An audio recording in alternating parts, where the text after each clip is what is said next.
Not here. Oh, sorry, I knew that. Dave Hudson.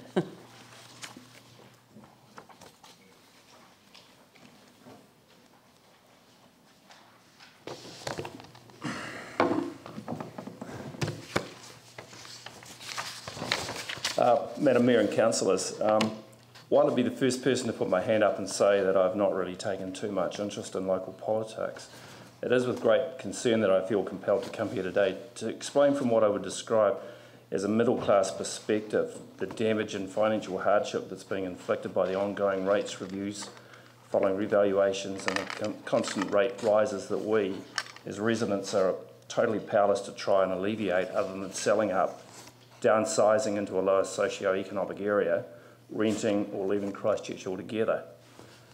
Following both major earthquakes, our property in Boomwood Close in Cashmere was a total rebuild. As we're a single income family with 4 children, 3 still at home, I, in an effort to smooth out my cash flow, pay all my bills monthly.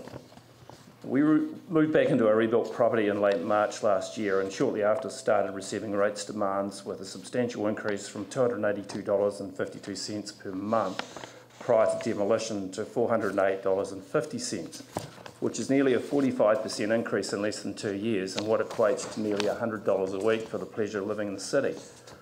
While I understand that there's been a revaluation of our rebuilt property and subsequent rates increases over the last 2 years, and I'm fully sympathetic to exactly why the council has needed to raise rates in an effort to try to cover some of the horrendous costs involved in the Christchurch rebuild, I just want to make it very clear to the council that these sorts of increases are not sustainable for the average resident.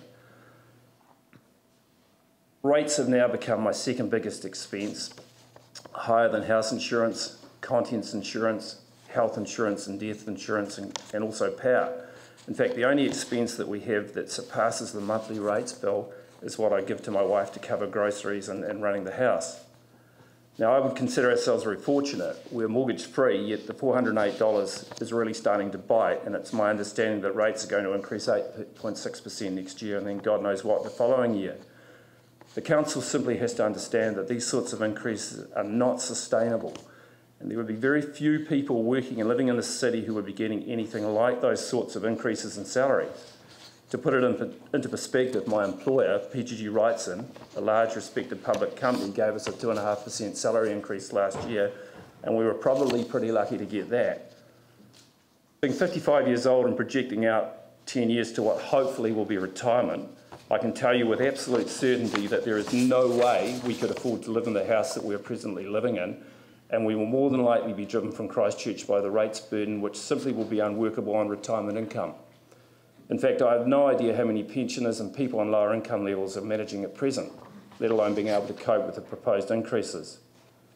Now, this disturbs me greatly as I love this city, having lived here or had strong roots here most of my life, and after travelling widely, I really rate it as a great place to live and do not want to be forced into having to leave it, yet I see very little option if things do not change.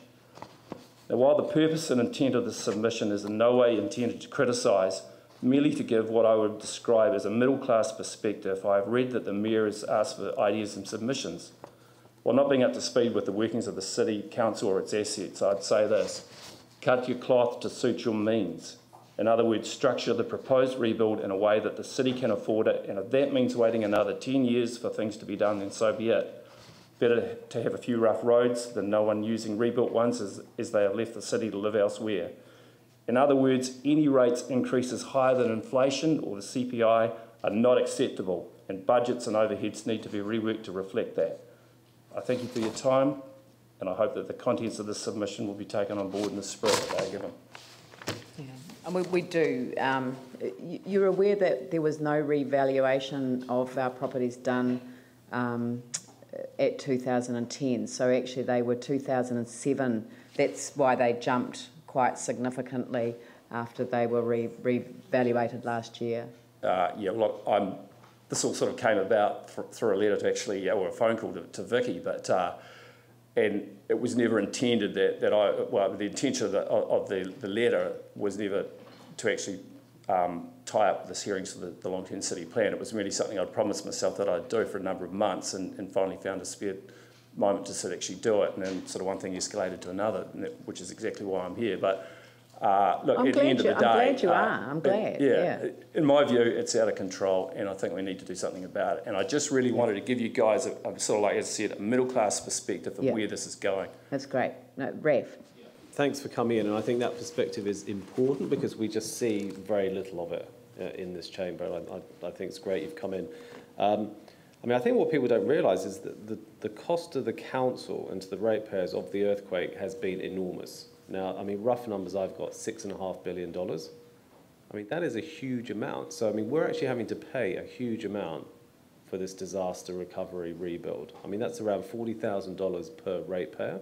Now, a lot of ratepayers don't have any savings, so you can imagine the financial stress the council is under and therefore the ratepayer is under. And I mean, I think you're right. I mean, I guess my question to you is, do you think we need just a hard stop here and just say, hold on, we actually just need to start again from the beginning, that actually all these plans just don't make sense, they don't add up, and they're not affordable for the average ratepayer? Absolutely, yeah.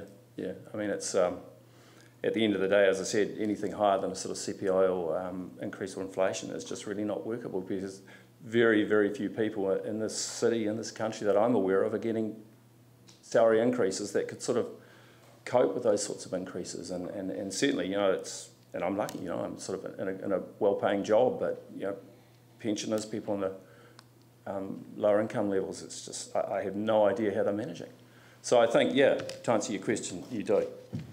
And as I said, if it means waiting for things to be done or things not to be done, then so be it. If it means selling assets, maybe that's what you've got to do. I don't know. As I said, I'm not privy to the workings of the council, but again, as I said, it's important, I think, that you guys realise just what's potentially going to happen, because people are going to be driven from the city, and that's something I care greatly about. Okay, thank you, and thank you for taking the time to do that. It's much appreciated. You're most welcome. Thank you. Friends of Akaroa Museum Committee, Dr. David Miller.